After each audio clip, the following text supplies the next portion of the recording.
Most bankers aren't ready to help you until after their third cup of coffee. But with Central National Bank's after-hours service, you don't have to wait for the bank lobby to open to get help. You can contact us from 6 to 8:30 in the morning or from 5 to 10 in the evening, and we'll connect you to a real, live, local person who can answer questions and fix problems 7 days a week. Bank different. Bank Central. Central National Bank. Member FDIC. Hello out there in Radio Land. This is Hank Hill, Assistant Manager, Strickland Propane. Come on down to Strickland where you can get a great deal on the new Char King 320 propane grill. We have other propane grills and propane accessories for your grilling needs. So come on down. Mention this ad for an extra 5% off of your next propane tank fill-up. That's Strickland Propane, Harlan, Texas. Have a great day.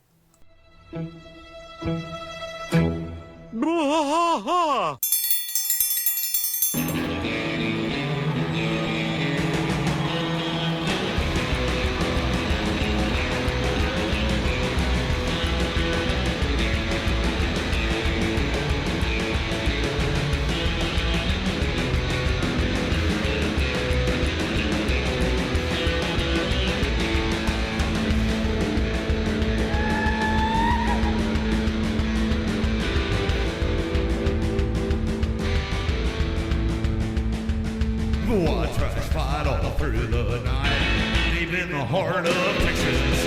The trailer park is nice and dark, deep in the heart of Texas. That drinks his brew and he spits his chew, deep in the heart of Texas. The TV blares, but no one cares, deep in the heart of Texas. Here we go! Hey there, everybody. Welcome to Bois, the King of the Hill Rewatch podcast. I am Mike. And I'm Rusty. Rusty, we have reached a milestone. Yeah, we have actually. This is Season 2, episode 23.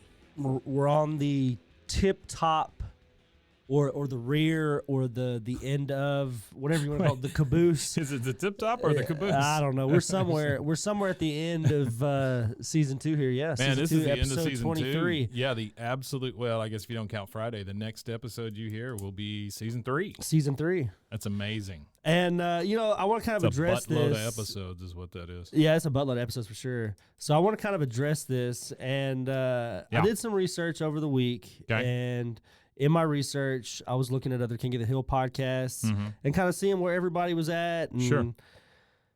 I noticed that a lot of them die in this season here. And I know ours isn't. I'm not worried about that. That's not what we're getting at. They call here. it pod fade. Yeah, pod fade. Yep. So, we don't have that problem. I think we're too invested at this point. Sure. We get candy sent to us from Artie. We get, Thanks again, Artie. DVDs sent to us from other folks. Yeah. So I'm saying, it's just, Sure. there's no point in stopping now. But, it's been great. We've got a ton of people who are listening, and we thank every one of them. Yeah. Also, guys. And by the way, just a quick disclaimer: Quick disclaimer. don't play with propane. Yeah, don't play with propane. Yeah. Okay, so I want to start doing this at the beginning because a lot of people might not make it to the end of the episode. It's something I noticed Let's that we've been doing. So just letting everybody know, you can find us on all social media at BWAAAKOTH. Yeah. And not only that, you can find us on roguemedianetwork.com/BWAAA. And you can find a bunch of great podcasts over there too. Yeah, go check out some other shows. Go check out some other shows. There's plenty of stuff out there. We really appreciate it. And if you didn't catch our last episode, you can go on all social media platforms. Flat porn. No, but you could go back and check out our last episode on all social media platforms. Let me get a drink. Flat Stanley porn is what that is. Oh no. All right. Well, this one, there's a couple of big things here that I want to get to. Number one, we got a huge cold open here, right before the credits. Oh, yeah. Big one. So we cold open at Megalomart. It is dusk. It's really kind of pretty. I mean, it's the it's sky actually is orange. Everything. This is another one of those episodes that has a lot of I don't know. It has a feel to it, and I get this with a lot of King of the Hill episodes. I feel like they could make feature length, like a good hour and a half movie out of the whole episode, and this one, has that feel to it. And it has that feel to it because it is a two-parter. So when we do start season 3, we will start season 3 with the back half of this story. Yeah, we start in the parking lot, and then we go inside. We are in the toy department. We've got a worker there who is diligently putting out stuffed elephants. Hank walks up to him and says, "Do you know where I can find 4D batteries for my flashlight?" The guy says, "Aisle 30, I think." He says, "This is aisle 30." He goes, 15? 3? Stop guessing. Stop guessing. Yeah, He says, he either doesn't you even know where it's or at. you don't Yeah. know. Man, Hank came in here pissed off. Yeah, he did. Well, the- nobody at this time in the world, Walmart was killing Well, everything. So, or Megalomart was This killing is everything. this is also very reminiscent of I Need a Dang Hammer. you I know? need a damn hammer. Yeah. So the guy just says, "Listen, sir, I'm trying to help you." Hank steps over all of the elephants that are on the floor.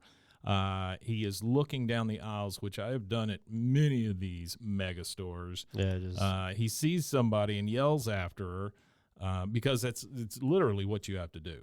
yeah. The like, amount of if stuff you're they looking stuff at in a- those places.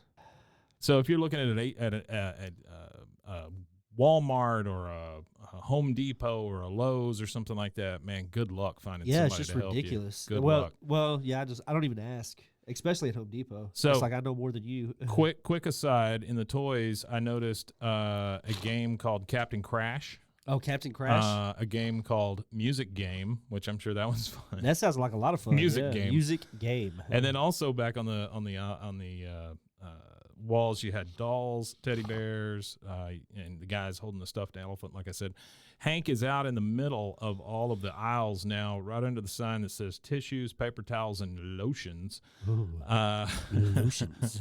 He can't get that girl to stop, and so some other guy comes by and he says, "Hey," he asks him about the D batteries. He says, "Oh, you just passed them right through that door, sir." He walks out the door and he's out in the alley. Yeah, it's out in the basically. alley. And he says, "I hate this place." And then we start. That's funny though. Who in the hell does it? Like he goes, they're like pointing through the whole store, and then finally they're like, "Oh, okay." Who they're tells out him that just door. go outside? Yeah, get the hell out of here. We don't care about your batteries. So here's a milestone. We go to the credits, and what do we get? We get a yell. We gotta yell. No bell, but a No, yell. we gotta yell. We got to No yell. bell, all bell. yell. That's right. There you go. That's right. So we get through the credits, and we are at the Arlen Beauty Academy, and Ms. Kresmer is Voiced by Jennifer Coolidge, by the way. Yeah, she is saying, as a stylist, you must remember a bad haircut can cost your client their job, even get them beat up. That's This is why her we. fourth appearance. That's why we use senior citizens. Oh yeah, that's why we used. It's, Then Luann. Yeah. Luann, who is trying to tease this old lady's hair, says, "Miss Kresmer, my senior citizen is too small for my chair. Can I get a new one?"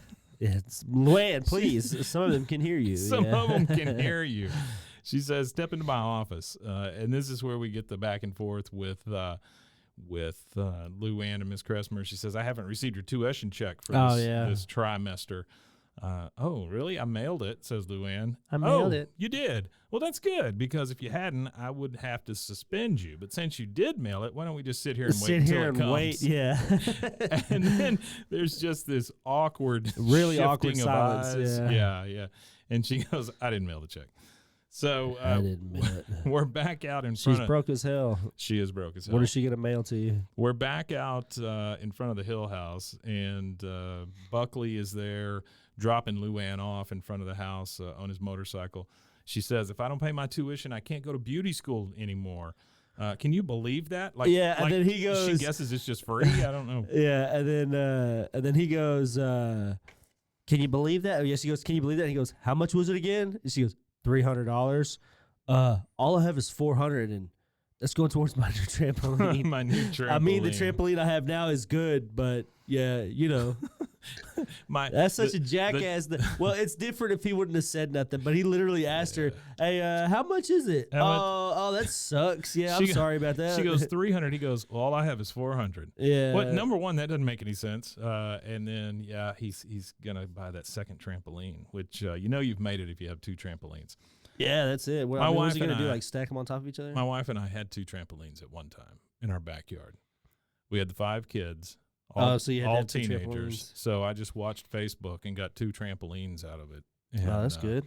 That's probably safer that way. You probably Um, saved somebody from getting a broken arm or neck Yeah, by separating at least, I just about damn near killed one of my kids though, because trying to jump from trampoline to trampoline. I got not a trampoline not a story good since we're on practice. trampolines. Yeah.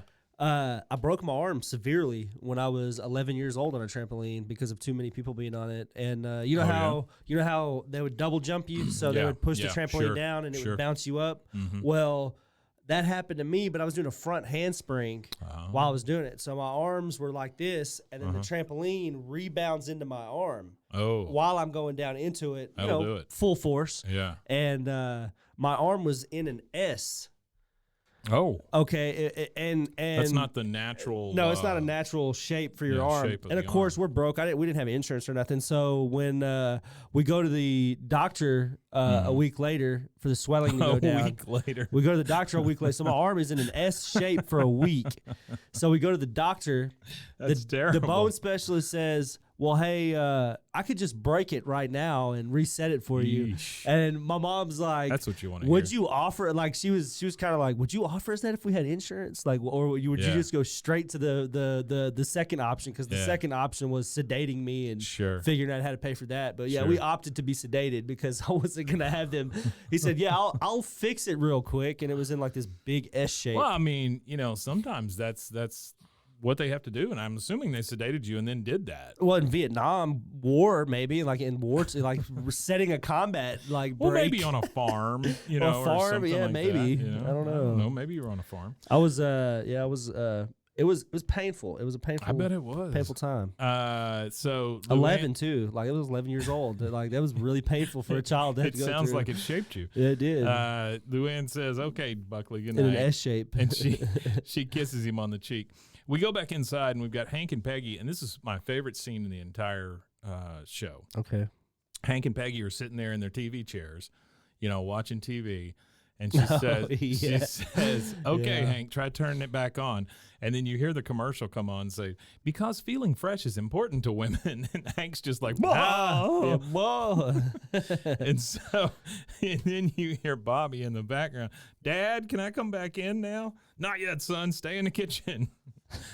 Then a little time passes and you're back in there, and Hank says, "Okay, Bobby, you can come back in." And then we get Chuck Mangione, the Megalomart spokesman, comes on the TV and says, "Your garden will be a horn of plenty with Megalo mulch in easy-to-lift 50-pound bags." I don't know how easy that is. Peggy says, "That Chuck Mangione is one class act." Like I think she's like horny for Chuck. Yeah, she might be. He Yeah, she did said- that. She did that deep. Yeah, Chuck Mangione. He says, and Chuck says, "And now Megalomart has propane and propane accessories at Megalo prices, and it fuels so good." Hank is like, he's really There you go. taken There you go, back. commercial, buddy. That's a good commercial for you Yeah, right there. there It you go, fuels man. so good. Do that, There do you that go. Chuck Mangione commercial. Yeah, the Chuck Mangione. Hank says, "Propane at Megalomart," and Peggy knows. She says, "Bobby, leave the room," and Bobby just dead ass sprints out of the room. Yeah, he knows And- something bad's and happening. Hank is like, "You bastards!" Next day, we're at Strickland. Everybody is all riled up. There's a big meeting. Hank says, all right, everybody settle down. Megalomart may be selling propane now, but they're in for the fight of their lives. Tell them, Buck." Well, there's no way we can compete with their prices. But Debbie and I stayed late last night, and after that, we came up with a plan. And after that, Yes, we have a plan. he says, "Yes, we have a plan. Good work, Buck." And Debbie? Yeah. Buck says, "We're going to beat Megalo by giving them the customer what they can't, the personal touch, a little program I'm going to call Service with a Hug." Yeah, service with a hug. He says, "You serious?" And when Hank is double checking Buck, you know there's an issue. Oh, yeah, absolutely. Definitely. Now, it's a little bit later at Strickland. A customer comes through the door, and Hank says, "Hi, welcome to Strickland Propane, Service with a Hug." And then the most awkward try at a hug I've ever seen. He puts both Slaps his arms hands out on his shoulders, and just yeah. touches him on the shoulders and then says, I'm really sorry about that. Now, what can we do for you? Yeah. The guy says, I was just wondering if you honor Megalomart coupons. Hank says, no, but for pennies more, you can get the same propane and Strickland service. The guy says, how many pennies? He says, several hundred. Customer leaves, and Hank is out the door screaming, I hugged you. Now, we show at Megalomart. And I want you to see this little picture I drew here. Okay, let's see you this. guys won't be able to see it, but Well, will. I'll post it on social media. It is the propane tank outside of Megalomart, and I realize what that looks like at this point. It looks like Yeah, it doesn't look great. it looks phallic. but it's the big tank that says propane. Yeah. on It looks right? phallic, but it is the propane tank. And it's Bobby and Hank walking into the garden center, I'm assuming, is what it seems like, because it's got the double doors in Is it, the you know? is this show one big dick joke though? It kind of is, yeah. Like it comes to a climax with the explosion of a phallic, a big Sure, the penis propane shaped tank. tank. Yeah. I don't know. And so That's- Hank and that's a little Bobby, deep. they walk in. Yeah, it's real deep. They walk into the garden center, and Hank is just being really loud and obnoxious. He says, Oh, yeah. "Sure, son, the Wagner Char King does cost a little more or less here at Megalomart. Real weirdly too, just Yeah. screaming at the top of his damn But lungs. when you buy at Strickland, 135 35 Los Gatos Gatos Road, Road. So that's the first time we find out Yeah, where yeah, the absolutely. address of he says, you don't get just a grill, you get a spatula and a friend. and a friend. A good spatula. Sir, there's no yelling in the Buckley. propane department. Buckley. Yeah. He says there's no yelling because some of these gases are extremely Volubilis. Hank says, well, Buckley, I have a complaint. I'd I like to talk circles around the person who runs your propane department. And Buckley just says, hey, they don't want me making keys anymore. Hank says, I don't know whether to laugh or vomit. laugh or vomit. Yeah. This is truly like Hank's worst nightmare. Well, it's like kicking the man in the nuts and then like peeing on him after kicking him in the nuts. Like it's the worst. It's of the pretty worst things. rough. Yeah, This it's is it's Hank's- disrespectful. Well, yeah, it is. I feel but like Strickland too. Like Buck is. What kind of a human being is Buck he? just kind of gives up here in a minute.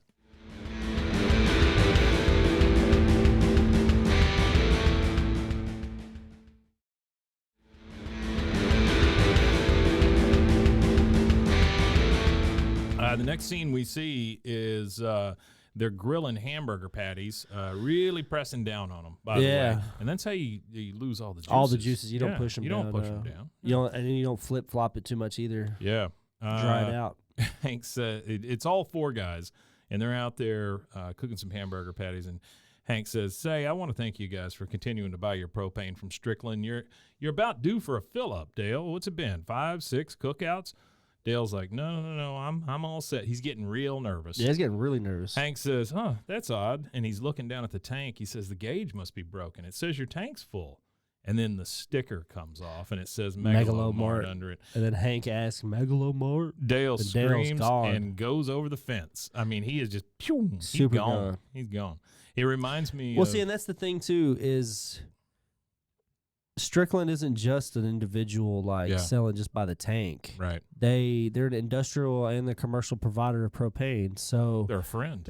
well, not only that, they'll give you slaps on the shoulder, you know, in the And a form of an spatula. awkward hug and a Sure. spatula. So I Sure. just don't understand this whole like worry about because it's still not competition. That's one of the things that Walmart really can't compete with, you know, or Megalomart. It's one thing Well- those stores can't really compete with is industrial or commercial delivery of fuel. They don't have it on tap like that. you know? There is a place here in town. It was an electronics store, and my father worked at it for like 30 plus years, right? And the problem was that in came Altex, in came these other electronic stores, and then in came Walmart. And the other day, my dad's been gone from there for probably, I don't know, 5 or 6 years, maybe a little longer. But I drove by it the other day, and it is closed. They sold all the contents and closed the place down because they just can't compete. Yeah. You know, so I mean, this stuff still happens. It Oh, it happens does. in all types Yeah, of it happens sectors, all the time, for sure. unfortunately. Well, the internet now is killing a lot of The internet, businesses. yeah, The internet is killing the businesses that killed Main Street. yeah. Yeah, like Yeah. it's killing off Yeah. big box stores real It's quick. kinda It's kind crazy, of funny, isn't it? And honestly, yeah. isn't it Yeah. crazy? Because It is now crazy. because now the consumers that they exploited are now killing their businesses by going to the internet instead of going Well, to their that's physical true, store. and I So, guess- like, the consumer is killing them too. I guess that's true. In a sense. And since we are primarily a service society at this point, I guess service is the last bastion of retail at this That's it. point, right? just food service. I mean, it's just service in That's it. general, It's a right? service period. Yeah. And since service has started to kind of decline with, everybody quitting and all this stuff, Nobody Um, want to get. it Well, that's the just- thing is that makes me mad is when I hear small business owners, and I understand that small business owners generally can't pay people Can't living afford it, wages. yeah. But you hear people say, "Oh, well, nobody wants to work," Yeah. and then I'm like, "Well, what are you? What's your hourly wage? Oh, Sure. $12 an hour." I said, "Well, Sure. it's not the fact that nobody wants to work. People want to work and get paid a living wage to survive. Like it's hard to keep people in those jobs, and the reason why they rotate is because it's generally just like, hey, I got like 5 applications in. I need a job now. Let me work here until Yeah. I get a job. I It's totally like a get stepping it. stone. I totally get it, but it also, like, small places, I mean, they just can't literally afford to pay them anymore. They can't, so- and that's why I think that since they can't at that time, I feel like small business owners, if they, I've never owned a small business, so I don't know. So I'm just, this is all just speculation, but I feel like you can't pay people a living wage, but like a lot of small business owners that I've come across in life don't treat them like they're not paying them a living wage. They expect like leaps and bounds out of them for Yeah. just like a small wage. Like, hey, manage my whole store for $10 an hour, $12 an hour kind of thing. I mean, small business owners, I think, have a better or can have a better handle on stuff like that, the way they treat people and the way they do business. What I don't understand is like your Taco Bells and your Walmarts and stuff. They can definitely afford to pay more. Oh, they can. You yeah. know, and they they just- actually, they I just mean, don't.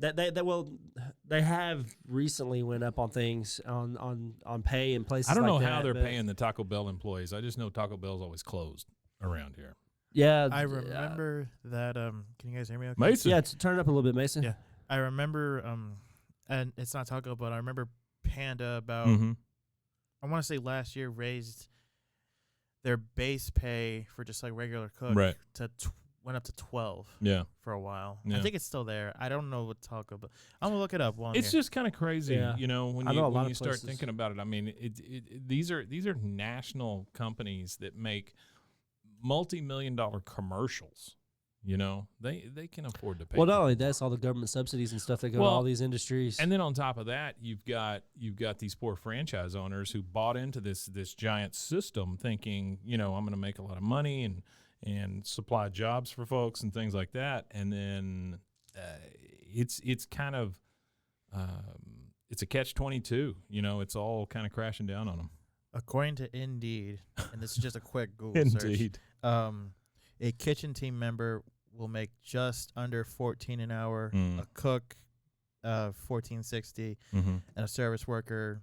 I don't even know what that means. and that's like minimum wage. $15.83. That's the smallest thing, which is, Yeah. I mean, it's better than what it used to be. Yeah. But Sure. But with everything costing so much, Well, because they Yeah, say yeah, they yeah. say in Yeah, comparison to what absolutely. like minimum wage was for like generations before, like Oh, it's if you like start- $20-something an hour is what If minimum you start wage would really comparing be. it now, Yeah, it's you're in trouble. and that's what people always like- say, like, oh, you can't compare it. Well, no, I can compare it because like why could it work then and then not now? Like it works. Like why can't it work again? Well, I can tell you why it doesn't work, and that's because of the corporations. I mean, that's why it and the doesn't work. government We've attached given, to it. Yeah, we we've give them all given that money. We've given them so much over the years, and stepped around so many regulations and things like that this is the norm to them.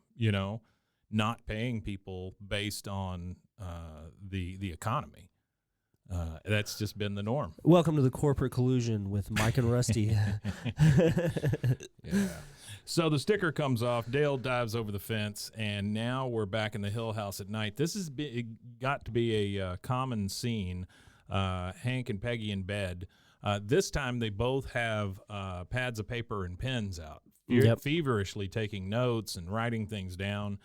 Peggy says, I am changing the seating plan in my classroom. Mr. Garcia has been hiding from me for too long. Welcome to the front row, Mr. Garcia.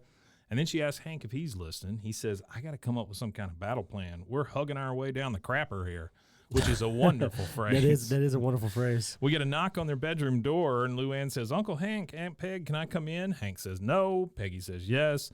So she comes in, of course. Right in. She says, I didn't want to ask you for money. Hank's like, That's a good instinct, It's a good Luann. instinct. That's one of my That's probably my favorite line of this whole one. And Peggy says, go on, honey. She says, they won't let me back in Beauty Academy unless I pay them $300, and I can't make $300 until I'm rich and famous Hollywood makeup artist. Yeah, that's how that works. Hank says, yep. You got yourself a real catch-22 there. Good night. Good night. That's Yeah. literally it. He just kicks her out of the bedroom. See you later. Next day, we're back at Strickland. Hank's got a plan for Buck here. He says, now, sir, I know we could never match Megalomart's prices, but I thought maybe we could get ourselves a spokesperson the way Megalomart cashes in on Chuck Mangione's star power. Now, I've done some research on this Zamfir fella. He's an actual person. He's an actual human being. Person.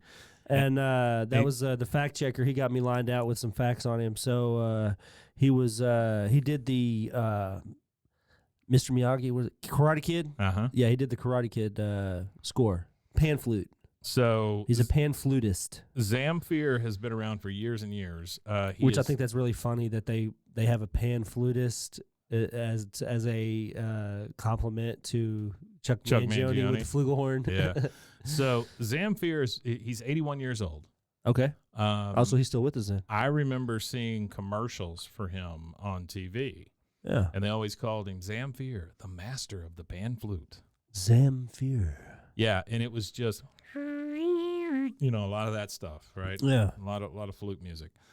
It's never my thing, but whatever, I guess. It worked for Karate Kid. He's Romanian. Okay. But I can see that music being the soundtrack for Karate Kid. I Okay. did not know that was him, and that's pretty interesting. Thanks, Artie.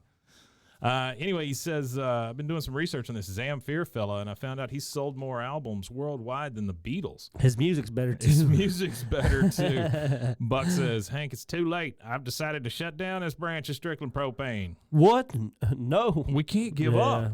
Hank, listen, I got 4 more branches to think about. Sometimes you got to cut off a finger to save the hand. He says, I got to let you go. You fired me?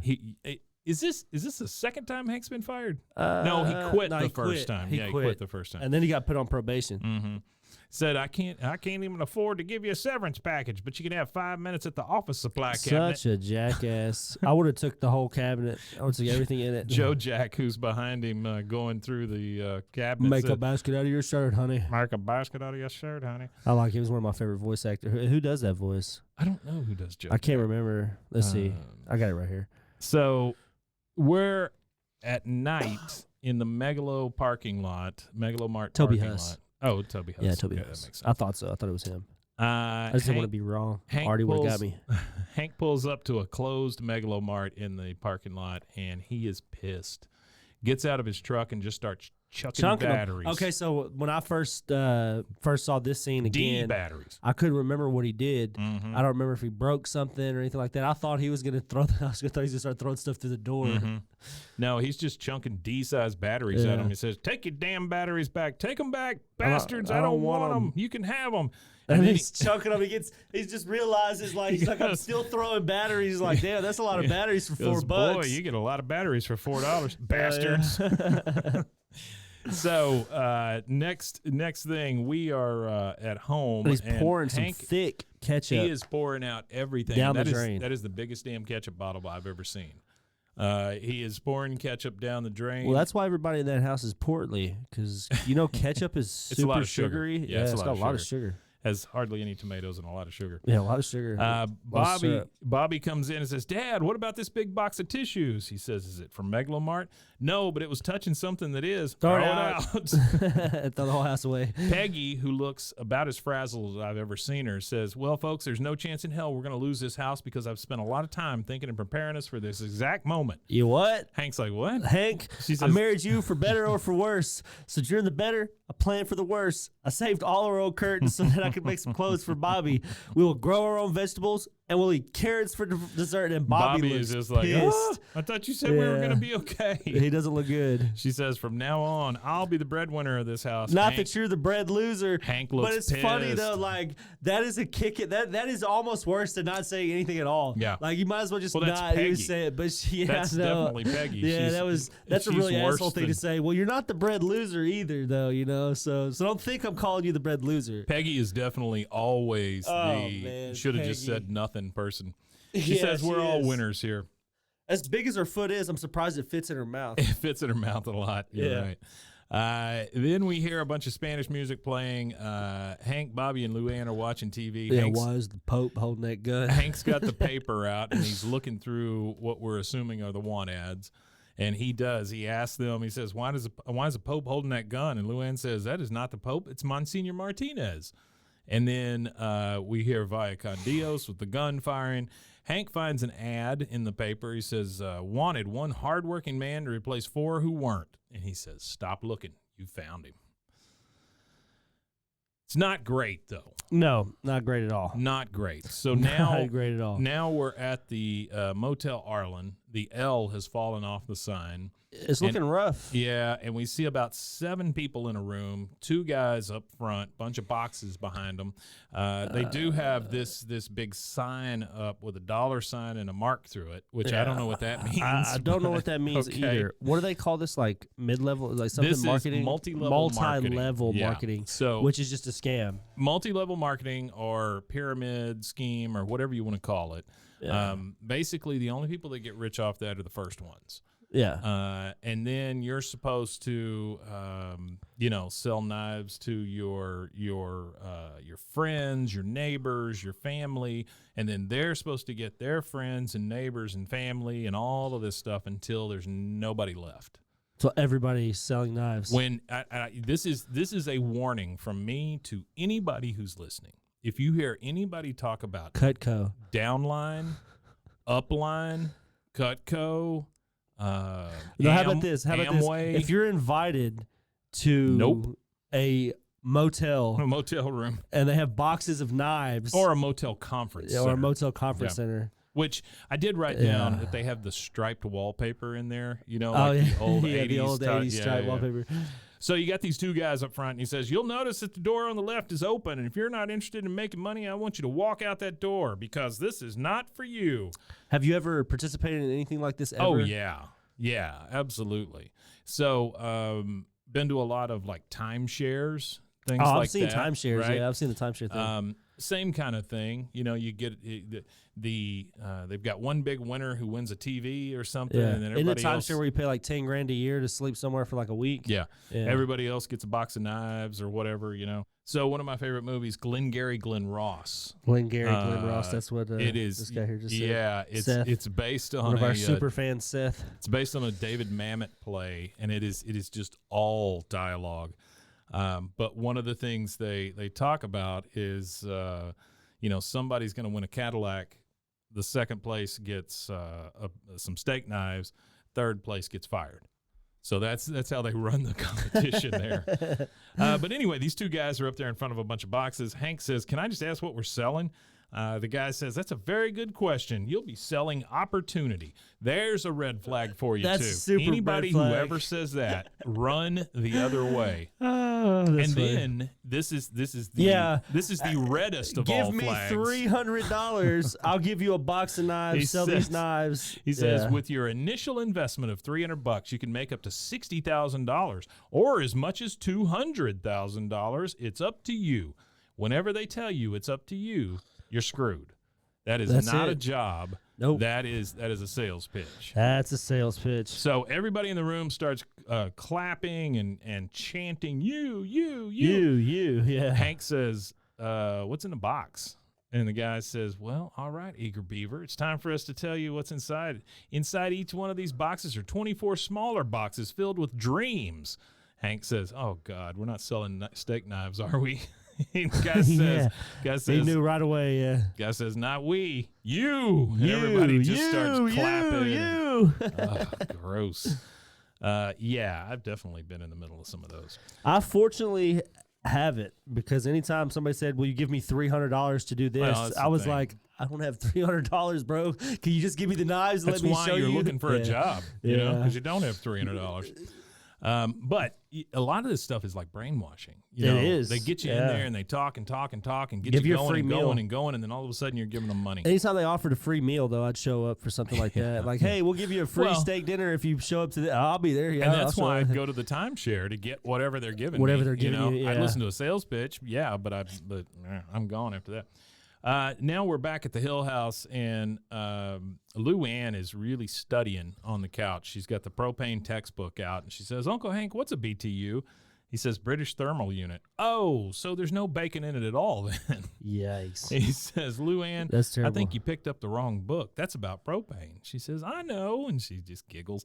Says, "I'm studying to be a propane salesman, just like you used to be, Uncle Hank." Uncle Hank. He says, Uncle Hank. "That's a neat idea, Lou Ann. While you're at it, maybe you can fly around the world in a weather balloon." Boy, he's so condescending. She says, "I can too get a job selling propane. Huh, Buckley said he'd hire me at the Megalomart." He says, "Megalomart? Why don't you just go down to hell and work for the devil?" And I mean, they get into a shouting match. Yeah, You no, know? they do, yeah. She says, "Good thing I don't have dangerous brain powers, or right now you'd be in 1,000 little Which pieces." is weird. What the hell is she even talking I about? don't know. She's nuts. We're back in the alley, and we got Hank opening an Alamo beer. He says, I've answered 40 classified ads. I didn't get a single response. 40 classified ads. That's a lot of Boomhauer. classified ads. Yeah, I've done that. Boomhauer says, "Hey, man, I know how it is, man. You got to get low down that money, man. Just come over to Bank Boomhauer, get a little cash advance. Dang old additional charges may apply, man." Yeah, they old additional charges may apply, man. Hank says, "Well, I appreciate that, but we're doing fine, thanks." Peggy's landed some extra work as a notary republic. And then Bill says one of the weirdest things. He says, "You got yourself a good man there, Hank."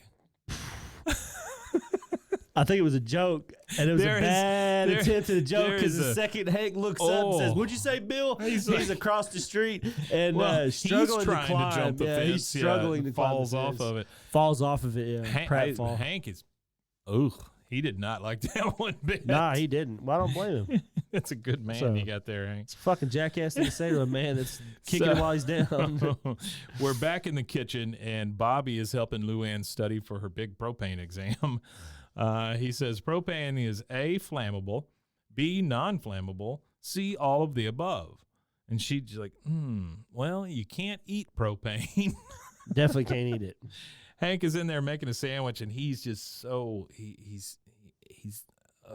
says, "For God's sake, it's flammable." She says, "I could have gotten that." He said, "You never would have gotten that." She goes, "Uncle Hank," and then he throws a sandwich at her head. Hits her in the head with Yeah. a damn sandwich. Yeah, that's funny that he just hurls the sandwich across the room at her. You don't see him throw it, but you just hear it slap her head. Yeah, you see it Yeah, hit her see in it the hit her. face. So You know what? I was kind of disgusted about that sandwich. Yeah, There was no sauce on that sandwich. He was eating a dry. I thought it was just- a lot of mayonnaise. I thought he was putting mayonnaise on. Yeah, but when it hit her Yeah, but face, think there was no about it. mayonnaise on her face. So Think it was about a it. dry He threw sandwich. everything out. You know. So what was that? What was that sandwich made of then? I don't know. I guess bread and meat that didn't come from Megalomart. He probably shops at the local butcher, but I imagine at this point the local butcher would be out of business Well, too. he hasn't done this yet, but at some point they start shopping at the The hippie place. yeah, the hippie place, like the commune. it's not No, it's not the commune, it's called commune. a co-op. The co-op. Yeah, Yeah, they start shopping at co-op. the co-op. So maybe they have been. I don't know. I don't know. Because this next scene, Peggy comes in with groceries while Hank is really disheveled on the couch, eating chips right out of the bag. He's got his bathrobe on, and he's watching Monsignor Martinez. You see the Monsignor jump off of a stained glass window, and he goes, "How could such a good cop become such a bad He's priest?" just a bad priest. Just yeah. talking to himself. In comes Peggy with a bag of groceries, like I said, and she says, I threw out my ethics and I notarized Velma Throckmorton's will. I hope those cats know how to run a toy store." That's funny. Yeah. She says, "Honey, did you iron my blouse for tomorrow?" He said, "No, I don't know how to iron. I don't want to learn." I don't want to learn. That's kind of crazy right there to me. You know, that's a little rough. She says, "Hank, I don't know how to iron. You don't know how to iron? I don't know how. I mean, I know the concept Man, of it's just ironing. hot. You just put a hot thing on the thing. If I had to iron something, yes, but I've never Yeah. been anybody like I've. Really? never really cared Oh, dude, enough. I've ironed a lot of shirts. He says, I don't know how to iron. I don't want to learn. She says, Hank, we're all taking on extra responsibilities because of your situation. He says, yeah, Peggy, I'm trying. She says, don't be a try baby, Hank. Be a do baby. Don't And he be a try kisses him baby, on the be head a and do leaves, which baby. is just nuts. There you go. That's if you take nothing from this today, Mason, Yeah. take that. Don't be a try baby. Be a do baby. Be a do baby. And then, of course, one more kick to Hank. We hear the Spanish language Megalomart propane ad play. Oh, that's just that was another trivia. Appreciate that, Artie. That was what he added in the trivia. Was Yeah. it's like a kick in the nuts. It was like a it's kick, like in, a it's kick like in the nuts. kick in the tank. the taint. We're back at I didn't say tank. Oh, you didn't say I taint. said I said- tank. Oh, tank. Yeah, as in propane tank. Oh, yeah, because it is. If you got a it's propane phallic. tank, you're in trouble.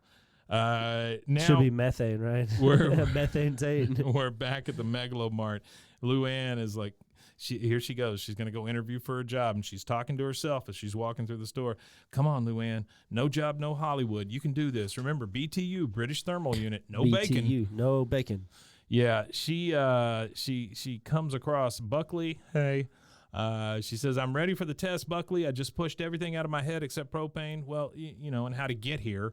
You don't have to take the test now. I gave the job to somebody else. He has, I don't understand Buckley. Like, I get that he's just this kid, right? But he's just a total friggin' idiot. And he has no emotions, really. He has, the only time we've ever seen him get upset is when her mom crawled all over him. That's it. Yeah, he doesn't ever mean, get upset. Other He's than just that. like delivering this news to her. You don't have to take the test now. I gave it to somebody else. Well, she ought to be mad at Buckley, not at who we find out took the job. Yeah. She turns, and there's Hank in his little red vest with his name tag, and she screams. It looks. I don't know. This for me. I kind of teared up for Hank here. You know, I kind of pulled at the heartstrings a little bit. I kind of This felt is bad tough. for him. Yeah, it's tough seeing Hank like that because Yep. you know that's a low point for Hank. He had no That's choice. a very low point for Hank because Hank despises the entire concept of something destroying Main Street. Well, you know, you go into like a Home Depot or something, and you see these guys, and like when you talk to them, they are Hank. They have like some of these guys have run businesses for I owned years. a hardware store for Yeah. 30 years, and now Yeah. I'm here at Home Depot Yep. shucking nails. Well, not only that, they're working, you know, all the hours, all the stuff, you know. Stuff that they, generally wouldn't have had to do if they were running their own Yeah. business. They'd be able to work Yeah. regular business hours. Yeah. I mean, especially when you're running a type of store like a hardware store, you're open from this time to this time. Mhm. There's not much you do Well, I think besides about inventory maybe when you're closed. I think about like the Ace Hardware guys. You know, I think that's one step away from going to a Home Depot. You know what I mean? Oh, Ace, yeah, it is. Yeah, like an Ace Hardware, it's or close. whatever. I wouldn't be regional surprised if they like merged hardware with one of the stuff, big major hardware stores. Yeah, you do kind of feel like that's the next thing for them. Actually, when I go in there- I got a story for you about hardware stores. Yeah. My grandpa, he's passed since, but he retired to Yorkshire in England, Mm-hmm. and he bought a 17th century village home, Right. like the house was Right, in this what they call Cragvale Village, Yeah. and it's like a real country area. Like if it snows, like he has to buy food for like a month at a time, kind of thing. When he was living out there, well, he would go to town and he would go to this hardware store, and they would never have what he needed, and it would always be, I'll get you what you need, but it's going to take me a week. It'll take Right, me 2 sure. weeks to get you what you need. So he goes in, finds a need for something, and starts agricultural store. He starts his own store, his own Yeah. ag store. Uh-huh. Buys that guy out, sells him out of business, starts this department like Home Depot type size store, Right. and then they ended up opening I think like 2 or 3 of them, and I thought that my grandpa participated in, but he did it. He was like grassroots. He did it on Sure. his own. He just saw Yeah. a need for it, and Yeah. he knew how to finance it. And he knew how to get it set Yeah, up yeah, and yeah. how to do it all because he'd been owning a businesses. He actually borrowed $200 from my grandmother's mother Yeah. to start drafting. He did drafting and stuff for businesses or for designs and stuff for trains. He's got train designs in the Manchester Train Museum, like designs that's that cool. he created. Yeah. And so I thought that was pretty. That's awesome. It was a relatable story to what we were talking about. I feel related to you. Yeah. So that is a commercial. Dad? That's a commercial break, and we're going to take one real quick, and we'll be right back.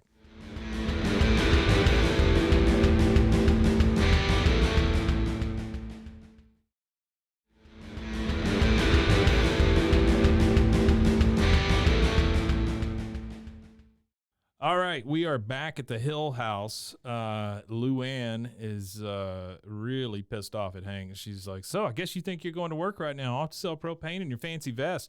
This is while Hank is just getting ready, and he's getting ready to leave. He's got his little red vest on.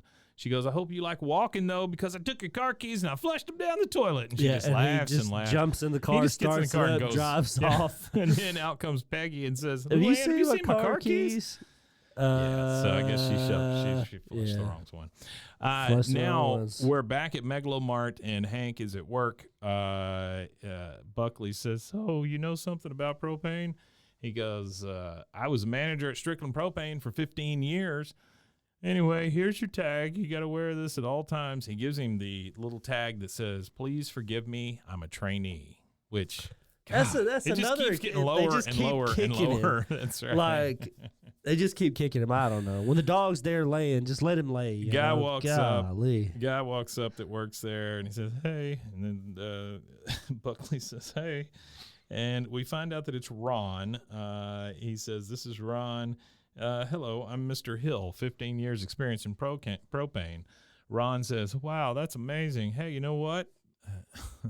Ken, this is just lower and lower. It's bad, and lower. I feel bad for Hank the whole way through this crap. Hank says, "What?" He goes, "Chicken butt."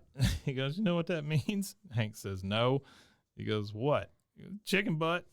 And these two idiots are just cracking up like it's the funniest thing they've ever heard. Yeah, I know they're very infantile. He said, "You got to stop saying what?" He goes, "Why?" "They're chicken thigh." And again, they just crack up. And then he tells him. Jokes. And then on top of all that, he tells him as he's handing him America Loves Megalomart posters, "Now you got to go put up some posters in the parking lot. Chuck Mangione's giving a concert there next week." That's one of the things that was always tough for me about department stores and stuff like that. Like all the extra stuff. Well, no, not all the extra stuff. I never worked at a place like that, but just like seeing, like observing as you're in the store. I'm a people watcher, so like when I was a kid, when my mom would roam through the store, I would like sit on the bench and just watch people as they walk by. Yeah, and that's one thing I observed about like those big box store employees. You'll have like 60-year-old men, would you say like 20 years experience? Oh yeah, like checking people at the counter while you have like this 20-year-old dude who's like stoned off his ass is this dude's boss. Yep. And I'm like, that doesn't even make like, it doesn't make any sense. I don't care if that dude's been here for 6 years and he pushed the shit out of carts and worked his way up to like be a manager. If you've got a guy who's got like 20 years experience, like I just don't understand how like you could not use his experience somewhere more valuable than like bagging groceries or checking at the register. Because you hired this kid to do it for $8 an hour or whatever. That's what it is. That's exactly there you go. Is. That's what it is. That's exactly what it is. And then you put that kid in place, and then you hire these guys because they got no other choice, and then all of a sudden they're working for a 20-year-old. One of the things that struck me throughout this episode is all of the ominous music. Yeah, the music's pretty crazy. Right I thought now, the score was crazy on this episode. Yeah, right now we're back at the dinner table at the Hills, and even though they're just sitting there eating, talking about Megalomart, there's still ominous music playing. Bobby says, "Dad, I thought you hated Megalomart." He says, I do, son, I do indeed." He said, "But you're working there." He goes, "Yeah, that's right." "Are you still married to Mom?" Yeah. He says, "Bobby, of course I am." And then Peggy is, "It's true, Bobby, he That's is." She says, "Hank, I think you should be happy about your new job. You get to wear that smart little uniform, and with the trainee badge, you can make all kinds of mistakes. It's like a get-out-of-jail-free card." He says, well, now I feel great, Peggy. Thanks very much. Let's all go dancing. What do you say? And then he gets up and storms away from the dinner table. She says, well, forgive me, Hank. I'm doing the best I can. You've never failed before, and I don't know how to pity you without offending you. Yeah, that's funny. I don't know how to pity you. And then Bobby is the only one left there, and he says, I guess this means we're not going dancing. Great joke. We're back in the garage, and Hank is coming out there. Luann is in her Manger Babies booth. And he says, hey, Luann, listen, I'm sorry I took that job you wanted, but you have to. And she goes, sorry, can't talk right now. I'm in the middle of a rehearsal. And then she starts talking as the Manger Babies. I'm Sir Reginald Featherbottom III, and my boyfriend is going to give me a job at Megalomart. Hee-haw. And then the penguin. What's the penguin's name? Oh, shit.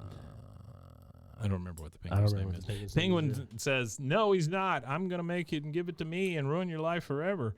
Oh, no, wait. That is the donkey saying that. Because he says hee-haw. Yeah, he says hee-haw. And then Hank says Luann, and she just goes, ee-haw, ee-haw, ee-haw. That's her way of getting out of the conversation. Next scene, we're at the Megalomart break room. Hank is sitting trying to eat there a sandwich. all sadly in his little vest, trying to eat a sandwich. And Peanut butter and bologna sandwich. in come Stephanie and Cindy, both with an I. So Stefani and Cindi. Are you sure it wasn't Y-N-D-I? Nope, it's an That's I. Okay. She said they both come in kind of giggling, and you work with Ron and Buckley in the propane department, right? He goes, well, I work in the propane department while Buckley and Ron watch me. And then they're just going back and forth. She said, could you find out if Ron likes Stephanie? And Cindy, shut up. And it's just this giggle match the whole time. Yeah, giggle fest. Bunch of because bullshit. she wants to stand next to him during the Chuck Mangione concert. Yeah. This is like the biggest thing. Stephanie, of course, says, shut up. Hank is like, well, I think I'll go and try to find the grown-up break room, ladies. And then she says, I think that old guy likes you. And it's Cindy talking to Stephanie. And Stephanie goes, shut up. So that again, about as far down as Hank can get. Yeah, he's all the way down right now. And now, one more rung.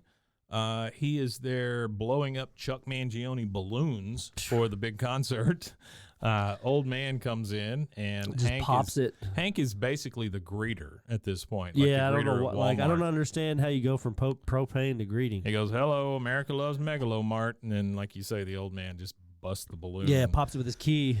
Jackass. Up comes Mark McJimsey. All right, hold on. We're going to pause here for a second. Yeah. So Mark McJimsey is voiced by Jim Cummings. You know who Jim Cummings is, I do right? not. Jim Cummings is a super famous voice actor. Oh, yeah? I want to say the most popular voice that he does. Commercials? Doublemint, no.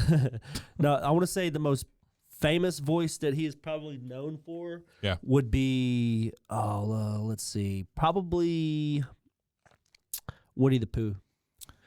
He's been Winnie the Pooh since 1988. Really? Yep.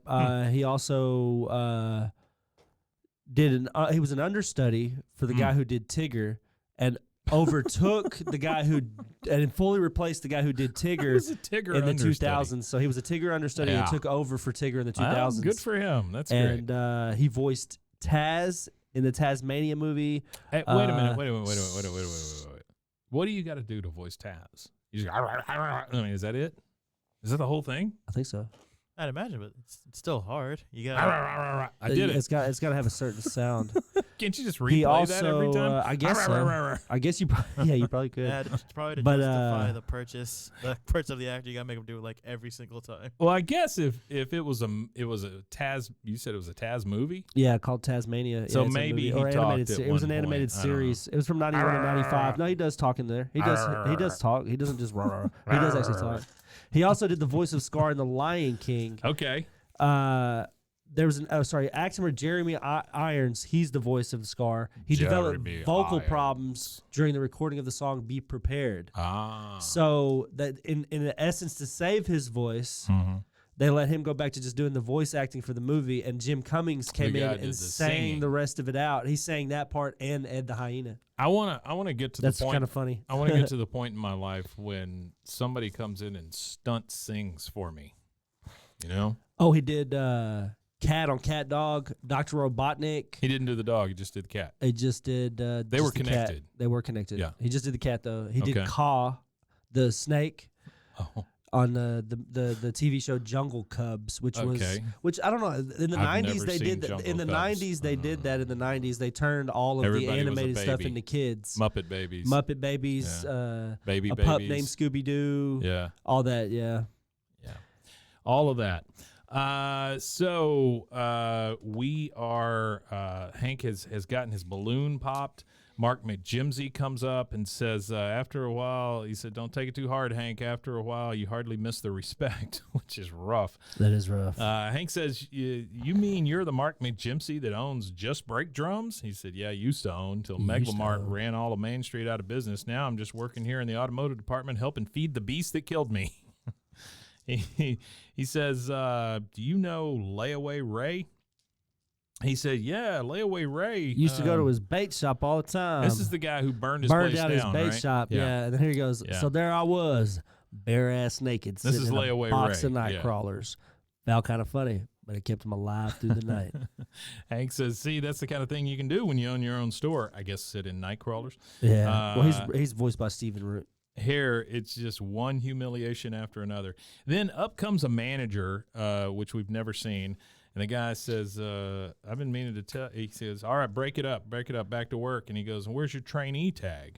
Layaway Ray says, "I won't wear it. I've had 20 years experience and I'm not going to take this." And Hank says, "And neither are we." And the guy says, "Well, I guess I'll just have to fire you then." And then Damn. here comes the ominous music and everybody puts their badge on. Doo-doo-doo. So now we are outside of Megalomart. Hank is with the other guys that he's met there, and he says, "So, what do you think?" Layaway Ray's like, "I don't know, Hank. You're talking about an act of open rebellion." Hank says, "Dang right I am. They say America loves Megalomart," just like the posters. And if we don't speak up, everyone will think it's true. That's right. He says, "We got to put an end to the silence while the whole world is watching. If you want out, get out now. As for the rest of us, we'll be disrupting a Chuck Mangione concert with kazoos." And this right here shows, Kazoos. and this right here is one of those examples for me Yeah. that shows how socialist Hank Hill really is. Oh, yeah, absolutely. Yeah. Sure. He's ready to disrupt the system, you know. Layaway Ray says, "Why kazoos, Hank?" Hank says, "Because they're portable, they're annoying, and Megalomart has them for $3 a case." He goes, "Oh, we'll be just like Queer Nation." Which, do you know what Queer Nation was? I do know what Queer Nation was, yeah. Well, you want to tell us what Queer Nation is? Because I don't know what it is. It was... That's why I asked. I mean, because I don't know. It was a movement. It Okay. was just like your... what was the thing where they were against Wall Street? The Occupy Wall Street. Yeah, it was just like Occupy Wall Street or something like that, but it was more of a queer-friendly type movement, you know. Oh, okay. Yeah. Oh, yeah. So it says here, militant protest styles. Protest I don't know banners. if it's militant, Well, but that's yeah, what it says here. yeah, I got Such you. as protest banners to combat, excuse me, combat homophobia and promote LGBTQ visibility. Right. Okay. And so they said, "Go ahead, Mason." Was that where we're here, where queer get Yeah, came yeah, from? absolutely. Yeah. Absolutely. Yeah, I think so. And so he goes, "We'll be just like Queer Nation." And the other guy goes, "Or the Boston Tea Party." And everybody goes, yeah, the Boston Tea Party. Now we are back in the Hill garage, and Luann comes up to Hank, who is just kind of sitting at a table fondling kazoos, which is kind of weird. Really weird. She Yeah. says, "Uncle Hank," he Don't says, hum. "Yes." He goes, "I had a lot of time to think while I was unflushing Peggy's keys, and I'd like you to know that I'm not mad at you anymore for taking my job." Hank says, "Well, I was the better candidate." She goes, "Oh, sure. Can you give me a ride to Megalomart in the morning? I'm going to break up with Buckley. As of tomorrow, your boss is no longer my boyfriend." So at least when she thought about it, she got yeah, mad at Buckley. Well, she should have got mad at Buckley. He's the one that was the Well, one she- that told her he would hire her, and then Yeah. Hank walks in and gets the job instead. Well, she should have got mad at Buckley, but she didn't at first. It took her a while to think about it.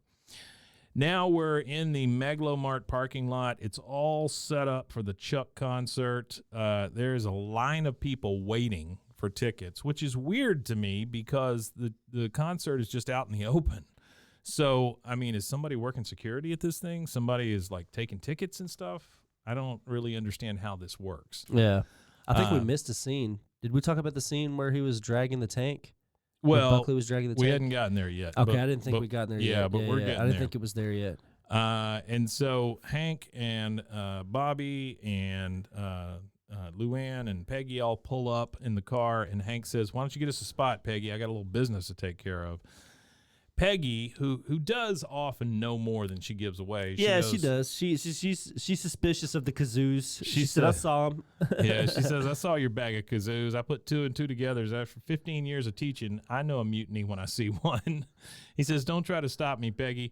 She says, "Hank, remember, honey, to hum, not blow. If you blow, it tears the wax paper." And this shows how she will go down with Hank in a fight. Easy. She will go down swinging with Hank every time. But see, that's the thing is I had no clue what the wax paper thing is. Yeah. So there's a thing called a Jew's harp. Oh, hold on. And we did miss the. Did we? No, I don't think we did. No, we hadn't gone in yet. So there's a thing called a Jew's harp. There's also, if you want to hum with we missed it. It says right here, Buckley, what the hell are you doing? You never ever want to put stress on the valve. You'll cause a gas leak. That was way back there, right before the trainees thing. Okay. But you don't want to drag a gas tank by the valve ever because it'll cause leaks. There we go. So Hank does get a little upset about that earlier. But the thing about the wax paper is you put wax paper over a comb or a Jew's harp or something like that, and it helps with the humming because of the vibrations.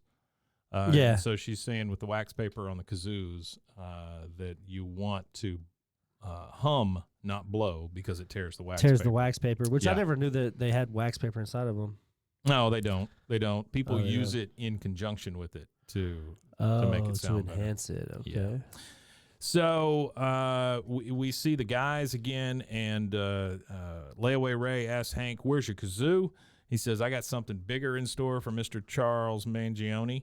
And then he goes in the back door of the loading dock, which is really ominous, right? We're thinking that Hank might really be up to something. Yeah, here. yeah. It looks super suspicious. Yeah. Like, you don't know what's going on now. Yeah, and now we're inside Megalomart, and Luann is breaking up with Buckley. She says, "I'm breaking up with you. You know why?" He says, "Chicken thigh." She says, "Don't make this any harder than it already is." And then we see all the security guards walking Chuck to his to the stage. Yeah, go to the stage. We first saw Chuck in his dressing room, or what we thought was his dressing room. He's got a cape on. He's got his bald head. Then he puts his big hat on and then walks out, and he's ready to go to the stage, and these guys are going to take him. But we also see that that's just in the middle of the Megalomart. It's not really a dressing room at all. Yeah, it's just out in the middle where the furniture is. These guys are walking him to the Probably stage. near where he sleeps. Oh, yeah. Yeah. Yeah, later. The broke Chuck Mangione sleeping in Megalomart in Arlen, of all places. These guys are walking Chuck to the stage. He gets up there. We see Hank in the back room. He pulls out an air horn. Now we know that it's not a gun or whatever, right? It's just a big air horn he's gonna blow during the Chuck Mangione thing, and we hear the gas hissing. You can hear that or whatever, right? And then Chuck is on stage. The audience is cheering. Chuck says, "How are you, Arlen? Are you ready to soft rock?" I love that. Are you ready to soft rock? And then he goes to blow his trumpet or his flugelhorn, and you hear, and then you hear the kazoos buzzing, and the crowd is just exclaiming because a banner drops down and says, "Megalomart destroys small business." Is this their new slogan? Well, that's Bill. He looks up at it and goes, "Is this their new slogan?" And this is when Hank finally hears the hissing. He smells the gas leak, and he says, "Oh no!" And then we see the store start to blow up. And I mean, it's explosion after explosion after explosion. I don't know what all blew up in that place, but it was boom, because there were several tanks in there. Well, the smaller tanks too. But then the big thing was outside. Yeah, so but I guess maybe it blew up and then hit the tank or hit the storage outside. I've got a little science for you on propane tanks. So I could use a little propane is flammable, but explosions Yeah. like that, Yeah. super rare. Mm. So you have what you call a BLEVE, which is the boiling liquid expansion vapor explosion. Mhm. So the only time you get one of those vapor explosions like that is when the amount of pressure in the tank exceeds the amount of pressure that it can safely vent. Right. So they vent a certain amount, so that's like a safety measure to prevent overfilling. They vent sure. a certain amount out. And they smell that way. Yeah. Because that's put in by us. Yeah, so for so that we example, can actually smell it. a propane tank is bound to explode if the tank is under constant high heat for several minutes, which causes the propane molecules to expand. When the molecules expand, they break out of the tank. That's how you do that. Uh-huh. So one possible explanation for this particular explosion is that there was an open flame or some point of ignition that caused and there was enough propane inside of the store to cause an actual inferno. So there has to be like enough propane to have leaked in the store combined with an ignition to cause an explosion. Yeah. Wow. I don't know what happened then. Yeah, I'm not sure. I don't know if just a leaky tank would do that. But anyway, the store blows up. We see Peggy outside. She's been sitting there waiting for the concert. She screams Hank. Bill screams Chuck. And then the other worker screams that Buckley and Luann are in there. And then we get our last scene, basically, which is Boomhauer at a payphone, which gives you kind of a time. Yeah. He goes, payphones don't exist anymore. He said, hey, man, it's 911. A dang old Megalomart, man, is gone boom and fire in there, and that gum blowed everywhere, man. I just don't know. Some man run out of there. I don't know if Chuck Mangione is going to be coming out of here. Yeah. And the woman on the phone says, sir, you're going to have to speak more slowly. I can't understand you. Dang old Megalomart talking about dang it's boom. It's like boom. it's any more like understandable slow down like what the fuck is he saying? Dang old Megalo. Dang Yeah, old and then boom. we get the credits. And we get That's the credits. it. And you got to remember, this was the Scene. end of season 2, so That's you had it. to wait all summer until the show came back Yeah, to to find out what the happened. hell happened. You don't know if Hank blew up. You don't know if Luann's dead. You don't know Yep. Buckley. I didn't even think about Buckley being dead. I didn't really care. So you But- guys can meet us here next summer for the next season of Voix, a King of the Hill Rewatch podcast. Yeah. No, you don't have to wait that I long. don't know that works that way. But we get the credits, and then the very last tag is Stephanie with an eye saying, shut up. And that's Yeah, it. That's it. That's a whole That's wrap. it, man. That is season Wow. 2. Season 2 wrapped up with a nice shiny bow. I don't know why the bow's so shiny. And then Bill yelling, Chuck. Yeah, and that's it. Explosive ending. Very explosive ending. And it's a cliffhanger. So, Not it leaves you something to simmer and sit down and think about. It's not a normal thing for a King of the Hill episode. No. So at this point, blindly not knowing, because, I mean, of Yeah. course, we already know what happened. So Sure. blindly not knowing, it appears that Hank, Hank could be dead. no, not only Hank could be dead, Hank could be involved in something criminal, too. That's true. Yeah. Like, because my first, Well, 'cause those my guys first thought don't is know. Hank blew some shit up. Yeah. Like Hank went in there and sabotaged something and Molotov cocktailed a propane tank or something. You never know. Also, those guys that he gave the kazoos to, they don't know. He just said, I got something bigger for Mr. Charles Mangione. Well, Hank has I mean, shown that his sounds lawlessness ominous. Yeah. when he was hurling batteries at Megalomart. That's true. So Yeah. he's not above the law above breaking the law at this Yeah. point. Yeah. Because that's vandalism. Sure. And seeing Hank littering, Yeah. vandalism. I mean, Yeah. there It's was a lot. multiple crimes, trespassing on private property after closed Yeah. hours. Yeah. I mean, there's a lot of things that Hank was involved in that Yeah. throwing batteries. That's so true. if I feel like if he'll do all that, then is he above setting the place on fire? I think there's a point that Hank gets to, and yeah, he's pissed off, and he's going to do these little things like this. But yeah, I can't ever see Hank really going out of his way to blow a place up or Yeah, set but what if things it's like on some fire. frat boy antics? So he's a little tipsy, a little pissed off. I just don't. You don't think so? The worst we ever see He out of tattooed Hank Bill is on him. his head. So I mean, a guy that'll tattoo the word Bill on his head. But the worst we Might- ever see out of I don't Hank know. is when he gets drunk on stage and kind of goes off, and vomits on people. That's really Yeah. the worst you Yeah, ever see. out of Hank. that is the worst you see out of Hank. Well, tell Oh, them how wow. to find us. Well, guys, you can Rusty. find us on BWAAKOTH. That's 3 A's, and that's on Instagram, Twitter, 3 A's, TikTok. no waiting. Yeah, and we appreciate all of the interaction and stuff that we've been getting still, and everything's just been great. It's been fun. Appreciate all you guys, everybody out there in social media land. So we will be back next time with the start of season 3. Yeah, start of season 3. We'll find out who blew up. Yeah, find out if Hank is a criminal or not. Dun, dun, dun. And for Mason, for me, and for Rusty, that's a wrap. That's a wrap. We'll see you next time. Umtanye. Wematanya.